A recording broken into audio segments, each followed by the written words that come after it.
ल आज चाहिँ हामी यो ग्रान्डी इन्टरनेसनल हस्पिटलको नजिक आएका छौँ। एउटा एलजीको पुरानो मोडलको ड्रमबाट आवाज आयो भनेर उहाँहरूले भन्नुभएको थियो।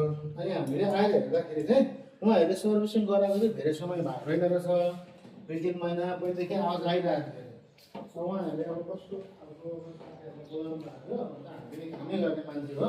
तर अलिकति के हुन्छ भने काम गर्दाखेरि हामीले पनि उहाँहरूलाई केही कुराहरू जानकारी गराउनुपर्छ। कतिपय कस्टमरहरूले भन्नुहुन्छ ब्यारिङपट्टिको भागमा तपाईँहरूले चाहिँ पानी हालेर सफा गर्नु भएन भन्नुहुन्छ। अनि हामीले चाहिँ उहाँहरूलाई सम्झाउने गरेको छ। ब्यारिङतिर चाहिँ पानी हालिसकेपछि 2 दिनमै हजुरको के हुन्छ भने ब्यारिङमा आवाज आउनु थाल्छ। अब ड्रमबाट आवाज गर्छ, ख्याल लागिहाल्छ।